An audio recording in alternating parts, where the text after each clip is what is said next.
It is Terrormaton guide time.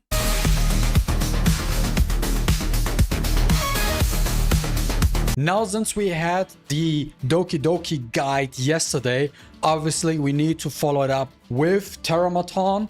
But before we start talking about that, quick thing in eigener Sache. I just posted a survey on my channel because I want to know if you guys are fellow Lily enjoyers or if you are still Lilyless, because I see like a lot of people actually rerolled for her, a lot of people have her, then I see a bunch of people who actually do not own her. If we can get a measurement of how many people actually have a Lily or not, that would be cool. And also, if you're on my channel already and you didn't hit the subscribe button yet, subscribe. Now, one last thing before we kick it off here. I figured out how Dokidoki Inferno works, the mechanics and everything behind that. This will be uploaded later today, just letting you know in advance there will be a double upload today and you want to be on the lookout for the segment, because what I discovered is huge and no other content creator even talked about it yet. Just letting you know, be on the lookout, it's coming today, it's hot. Yeah, it's also hot here. Now, since I realized from the Dokidoki guide that the facecam was just in the way of the build description from the unit, I now moved the camera to the right side so you guys know what kind of stats the units have and what we're going to do. Also, guys, I know you're seeing Lily right now. I do have Lilyless builds as well. I also have like fun, kind of free-to-play, kind of one-shot builds for you as well. You see the team here, just standard Ditting team. We have Claws, we have Lily, we have Valerian, we have Freya. We talk about replacements as well. A lot of things we can do here, but Ditting is the main priority. Now let's check out the stats here. The stats are the same as you saw yesterday if you watched the Dokidoki guide. If you didn't check out the Dokidoki guide yet, go check it out after you watch this video, maybe later today, who knows. Also, I did a in-depth shell guide. If you didn't watch that, go check it out as well. Now, the second unit we have is Valerian. Valerian, just whatever set. I have her on a full time weave set right now, but you really don't need it. You can just put whatever, just slap as much HP as possible on her, give her an artisan piece, get her skill free to max, and you're good to go. Then we got obviously Freya as well. Freya is for, I mean, we explained already for the buffs. Gigabyte piece with speed. Okay, she only has 83 free speed, but you know what? I don't care. I think it should be fine nonetheless. Let me check my Lily real quick. Yes, it is fine. Freya moves before Lily, so I don't need to go back now just to switch it up. Then we have Lily, obviously. She's slower. Her role is to move right before Ditting, to buff him up, and this is all we really need. That is all we need. Just start moving last, and this is the entire team. Now for the setup, to make it as reliable as possible in that scenario. It is a very safe team as long as you prioritize killing the left arm first, because the left arm applies defense break, and Terrormaton is fairly simple in its structure. As long as your team is not dying, or one of your teammates is not dying, you are going to get through this. If someone is dying, you're going to die. That's for that. Now, also, what is important for teams in general, for this team, for other teams, and especially for teams, for not one-shot teams or one-turn builds, where you do have to cycle 1 or 2 turns more, you want to have your supports at 6-star. Yes, 6-star, 6-star, 6-star is very important for your supports to make sure they're tank enough to sustain the damage output on here. Now, let's start the run. It's an auto, so I let it play in the background. We have the shield active from Valerian, then the arm attacks, then we have Claws, landing her debuffs, then the boss hits. No biggie. Why? Valerian saved the Freya. Now we're getting the buff, Lily moves, and now with the count buff as well. This should be that. If you do not have count, you can also use White Fang. Just saying, White Fang works too. I used White Fang before, but now that I built a count one, I'm using count. That's just simple as that. And as you can see here, now that we want, and this is also very important, you want to make sure that you're going to one-shot the left arm.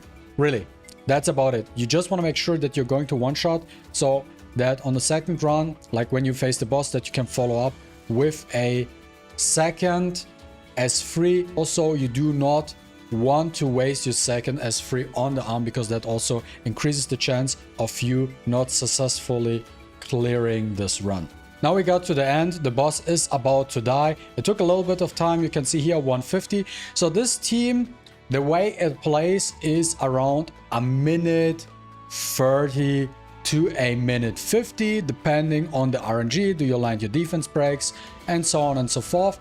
But this is very consistent. Also, the only reason the Freya is always almost about to die is because he prioritizes the unit with the kind of lowest HP. And I think Freya is it currently because I also didn't forget to equip one of the HP pieces. So she's kind of squished right now. And it's hard for Valerian to keep her alive, but it works out. And as you can see, and this is the cool part about the team in general, is you saw the time it took to beat it, like a minute 50, but it can also be like a minute 30 or something like that. It just shows how long that team actually is able to survive the ongoing madness from the Terrormaton. But I also explained it like in another video I uploaded, I don't know which one it was. You want to use artisan pieces or like diamond heart shells, because like right now I'm seeing my claws has a codex piece right now, which can also be good in case you're missing the defense break. Then claws can follow up with a second S3 to land the defense break.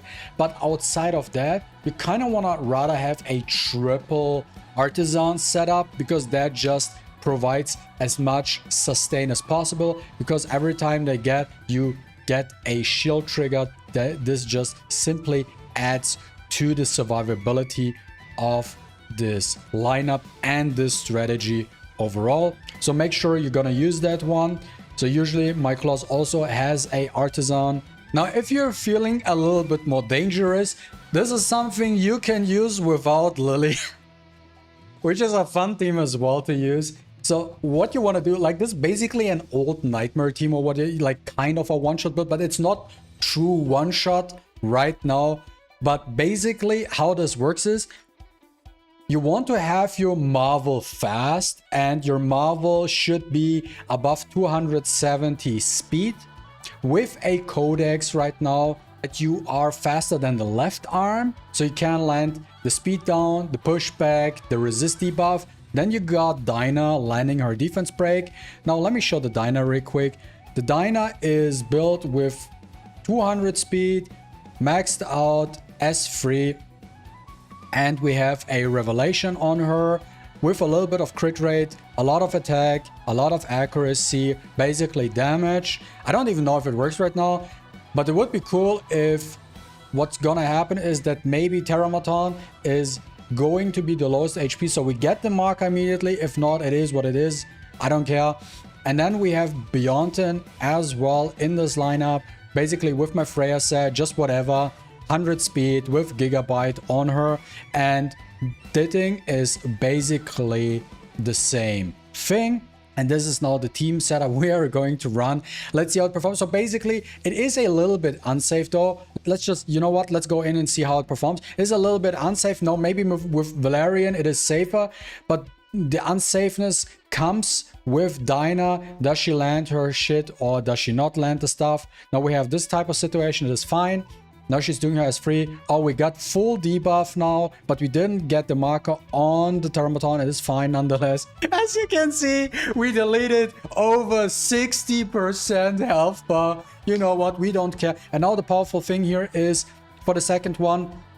As you can see, since we have Codex on Marvel, Marvel is not going to be useless immediately, because Marvel can use this S3 a second time, which is huge for this scenario. And then we can just wait it out. We still have the Valerian buff. Valerian keeps us safe here. The Gigabyte boosts. This can be like, as I said, it is RNG heavy. If you probably prefer using a Freya over a Ditting, this is more reliable as well. Just saying, there are different options you can use for this setup. But I think I just wanted to show you just a fun way you can even go about Terrormaton in this game. And I will include this failure run for the setup.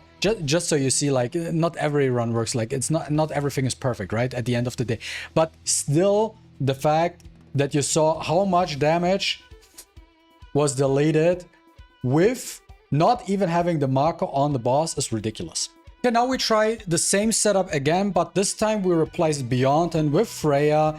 So we have a safer team, and now we have 2 artisan pieces. We have 1 codex on the Marvel, the Revelation on the Dyna, the Count on the Ditting, and 2 artisan just for protection. Let's see how it fares this time.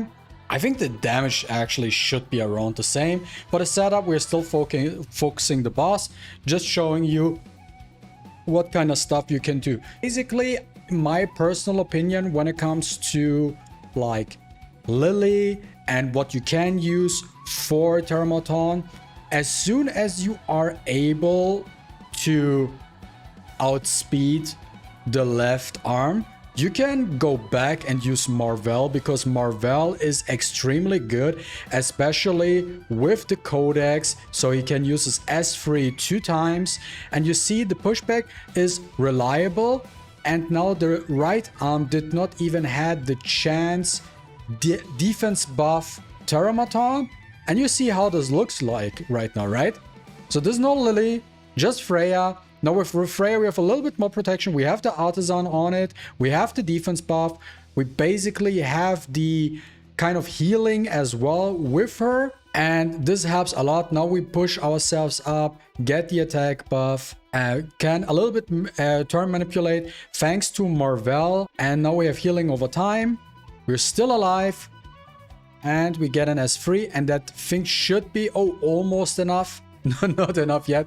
Unlucky probably because of not having defense breaks and stuff like that. But yeah, this also works quite fine. You could also just use, for example, so a minute 30, fairly similar. I think it depends on the RNG itself, but showing you this could be an alternative build you can run for Terrormaton, health 4 at least, if you do not own a Lily. But the requirement for that is that you need to be above 270 speed to make sure. Oh, I want to see the damage now. We do not have the other thing, but let's see the damage. Nice.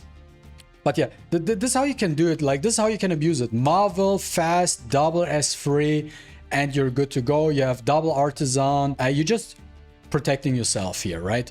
So this is all it really is. Just you want to protect yourself, and you're really good to go. Now this, for example, this second run looks a little bit smoother than the first one. So I do want to showcase how it looks like if you are, if it actually looks slightly better and doesn't have that bad of an RNG. The only thing that kind of annoys me a little bit is the fact that he's surviving with that just tiny little bit of extra HP, but you still, nonetheless, it is quite consistent.